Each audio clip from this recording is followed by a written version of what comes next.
What if I told you that one man, armed with nothing but a short spear and relentless ambition, built an empire that made even his enemies tremble? This is the rise of Shaka Zulu, the king who changed the face of warfare and united an entire nation. But his story isn't just one of conquest. It's a tale of loyalty, betrayal, and a legacy that still echoes through Africa today. By the end of this journey, you'll understand not just how he did it, but why his rise to power was nothing short of extraordinary. Shaka's journey didn't begin with the Zulu kingdom we know today. No, Shaka was born into struggle. Around 1787, in the small Zulu clan, he entered the world under difficult circumstances. His father, Senzangakona, was the Zulu chief, but his relationship with Shaka's mother, Nandi, was not recognized, making Shaka an outcast. The young boy and his mother were driven from the Zulu lands and forced to live among the Alangeni and later the Mthethwa people. It was a childhood of rejection and hardship, but it was these very struggles that would harden Shaka's resolve. His rise to power started in these early years of adversity, where his hunger to prove himself began to burn. Shaka grew up under the rule of the Mthethwa chief, Dingiswayo, a man who saw potential in the young warrior. Dingiswayo became a mentor to Shaka, introducing him to military life and warfare tactics. But Shaka was no ordinary soldier. He was an observer, a thinker, and someone who saw warfare not as a series of battles, but as a craft that could be mastered and perfected. Under Dingiswayo's guidance, Shaka began to rise through the ranks, proving himself on the battlefield time and again. But it wasn't just brute strength that set Shaka apart. No, his genius lay in his innovations that would forever change the nature of African warfare. First came the weapon. Traditionally, Zulu warriors used long throwing spears, or assegais, to engage enemies from a distance. But Shaka saw a flaw. Throwing a spear meant disarming yourself, leaving you vulnerable. So Shaka changed the game. He designed the Ikluwa, a short, sturdy spear meant for stabbing, not throwing. This forced warriors into close combat, making battles more personal and, ultimately, more decisive. But it wasn't just the Ikluwa that made Shaka's army so effective. It was how he used it. Shaka developed a revolutionary military formation known as the Buffalo Horns Formation. Picture this. The chest of the army would engage the enemy head-on, holding them in place, while the flanks, the horns, would sweep around from both sides, encircling the opponent. Meanwhile, a reserve force, or the loins, stayed behind to provide reinforcements or deliver a final, crushing blow. It wasn't just tactical brilliance. It was a psychological masterstroke. Enemies found themselves surrounded, confused, and terrified. The Zulu army became an unstoppable force. Yet this wasn't enough for Shaka. His hunger for power grew, and when his father, Senzangakona, died in 1816, the moment arrived.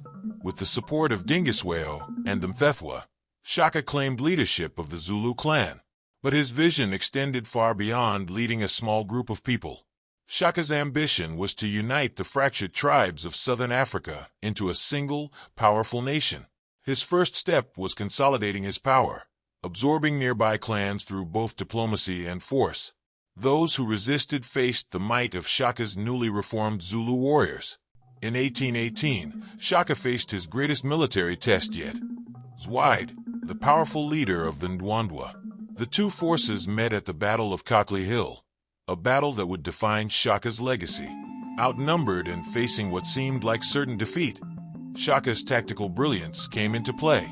Using his Buffalo Horns formation, Shaka lured Zwide's forces into a trap, surrounding them on all sides. Despite the odds, the Zulu emerged victorious. This wasn't just a battle, it was a statement. Shaka's Zulu kingdom was no longer a small, insignificant tribe. It was a force to be reckoned with, and Shaka's rise to power was complete.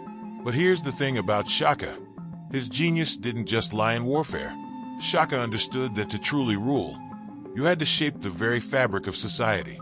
He restructured Zulu society by organizing young men into age-grade regiments, known as Amabutho. These regiments were not just military units, they were social institutions, creating a sense of identity and unity among the Zulu people. Every young man knew his place in Shaka's kingdom, And this social structure made his empire stronger, more cohesive, and more loyal. Loyalty, however, was a double-edged sword. Shaka's rule was as brutal as it was efficient. He demanded absolute discipline from his soldiers, often pushing them to march barefoot over miles of rough terrain.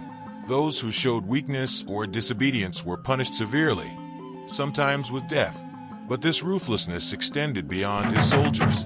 Shaka was known to use psychological warfare against his enemies, sending emissaries to threaten rival tribes, displaying his army's might, and instilling fear long before his warriors arrived. His reputation alone was enough to make some tribes surrender without a fight. Shaka's conquests continued. His military campaigns expanded Zulu territory across vast swaths of southern Africa, absorbing defeated tribes into his growing empire. But Shaka didn't just conquer, he built.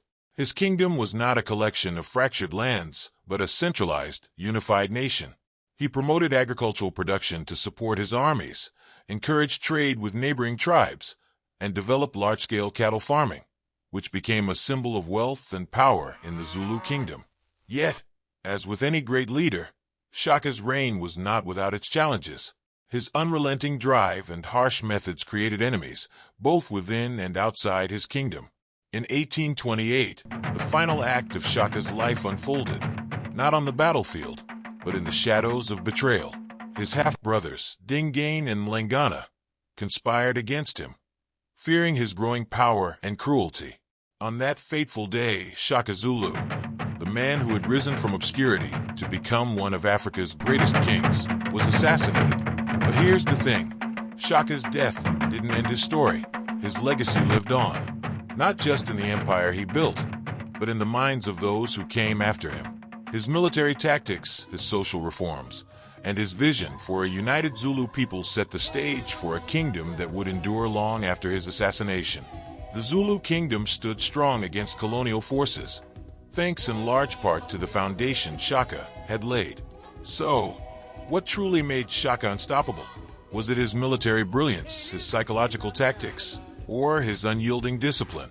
Perhaps, but the real key to Shaka's power was his vision. The vision to see beyond the present, to create something that would outlast him. Shaka Zulu wasn't just a warrior king. He was a nation builder, a man who took a small clan and turned it into one of the most powerful forces in Africa. His rise to power wasn't just about war. It was about transformation of his people, of his kingdom, and of history itself. And now, as history echoes his name, Shaka's legacy stands as a testament to his genius. His tactics, his leadership, his vision, they've all survived the test of time. But here's the question that lingers. Could anyone else have done what Shaka did? Could anyone else have risen from rejection and hardship to reshape an entire region? We may never know, but one thing is certain. Shaka Zulu left an indelible mark on history, one that will never fade.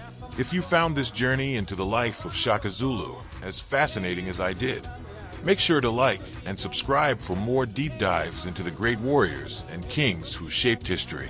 You won't want to miss what's coming next.